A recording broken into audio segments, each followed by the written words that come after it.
धन देने वाले देवता कौन से हैं? ब्रह्मा जी, लक्ष्मी जी, त्रिपुरी सुंदरी, हाँ, ललिता त्रिपुरी सुंदरी हैं। ऐसे बहुत सारे स्वरूप हैं, 12 स्वरूप हैं माता के ब्रह्मा अलग अलग, जिनको हमें मनाना है। आपकी कुंडली देखे कि अभी हाँ आपको पैसा कौन देगा। अरे बहुत सही बात आचार्य जी ने कही। आप देखिए इस देश में जो मेरा अपना एक आप कहिए कि ऑब्जर्वेशन है, अवलोकन है, आप टटोल के देखिए कितने लोग पुष्कर जाते हैं। जबकि पुष्कर मेरे हिसाब से अपने आप में कैसे, क्योंकि उन्होंने पहली बार मेरे भी कि पुष्कर जरूर जाना चाहिए ऐसे, अगर आपको लगता है। आप देखिए ना जितने फॉरेनर्स हैं पुष्कर जाते हैं और हम लोग जाते नहीं। बिल्कुल।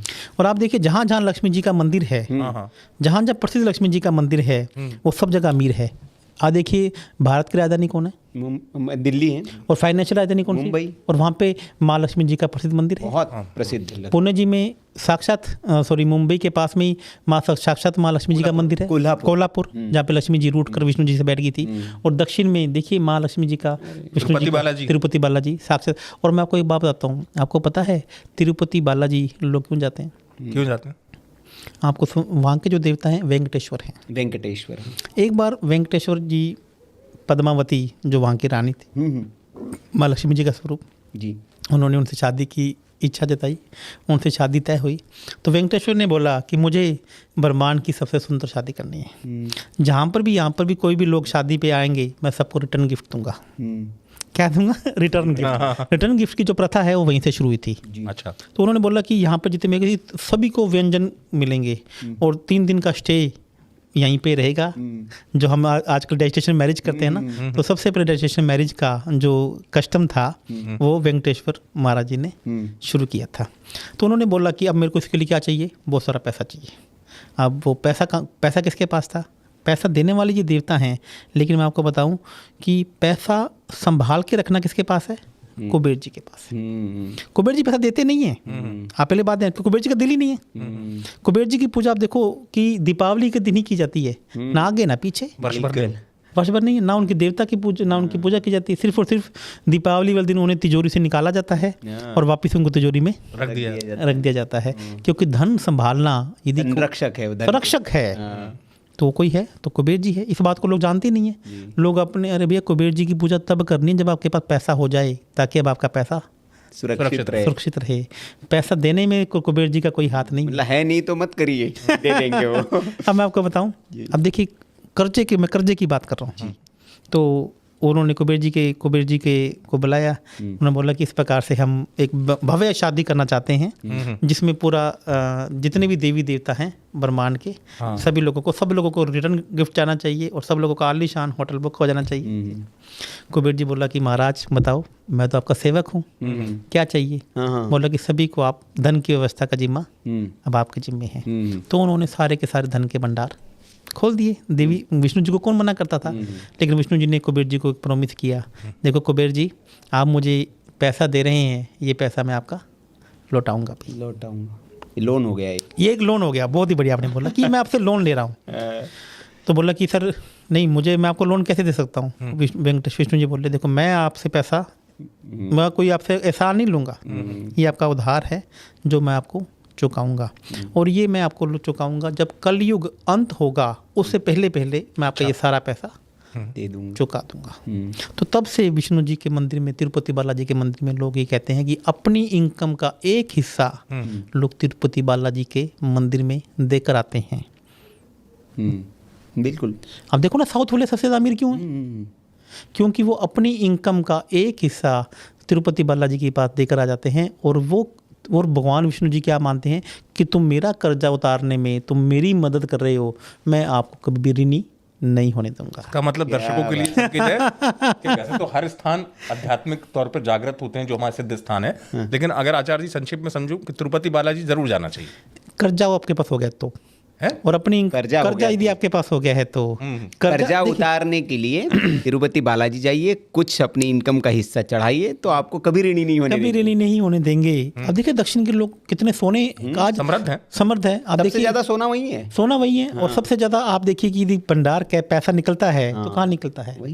दूसरे आपको देवता बनाता हूँ पैसे वाले, सांवलिया सेठ। हाँ, अमीरों के सेठ, वो तो बिजनेस पार्टनर बनाते बिजनेस पार्टनर।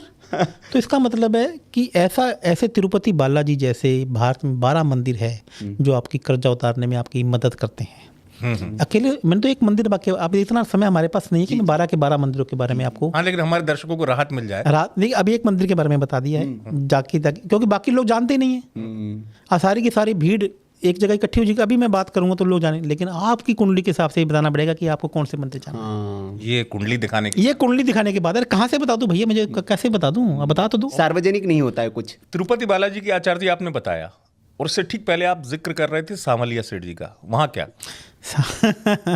देखिए सांवलिया सेठ, अब ये कर्जे वाले देवता नहीं है, ये पैसे देने वाले देवता हैं। आपने अक्सर मुकेश अंबानी के परिवार को वहाँ जाते देखा होगा। हाँ, बिल्कुल। ठीक है, तो सांवलिया सेठ अमीरों के देवता हैं, अमीरों के भगवान हैं।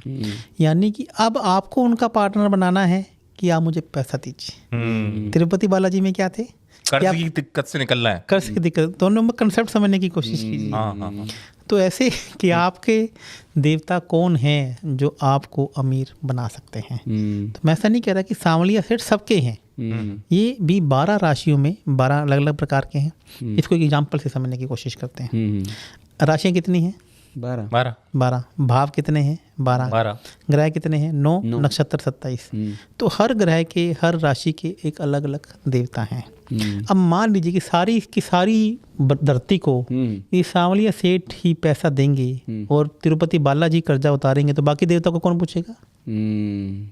आप लॉजिक समझ रहे हैं कि समझ रहे हैं? तो इसका मतलब ऊपर वाले ने क्या किया कि सभी देवताओं को बराबर बराबर का प्रभार दिया कि भैया तुम जल मंत्री हो, तुम नेवी में हो, तुम आर्मी में हो, तुम लोग निर्माण उद्योग मंत्री में हो, तुम निर्माण मंत्री में हो, लेकिन लोगों को पता नहीं है, लैक ऑफ नॉलेज, जिसको हम एक भीड़ में लगे हुए हैं कि भैया तुम दे दो, भैया तुम दे दो, भैया तुम दे दो। और उसमें भी खास बात ये कि उनने अगर नहीं दिया तो उनने कहा यार वहां तो हम हुआ है, वहां कुछ नहीं हुआ, अब बदलना चाहिए। अरे भैया आपको पैसा कौन देगा, आपका कर्जा कौन उतारेगा, आपके दुखों के भाव कौन खत्म करेगा, आपका 12वां भाव की परेशानियां कौन खत्म करेगा, ये आपकी कुंडली देखकर ही आपको बताई जाएगी। मतलब हर आदमी के कुंडली में करोड़पति बनने का योग है, उसको डिकोड करना है।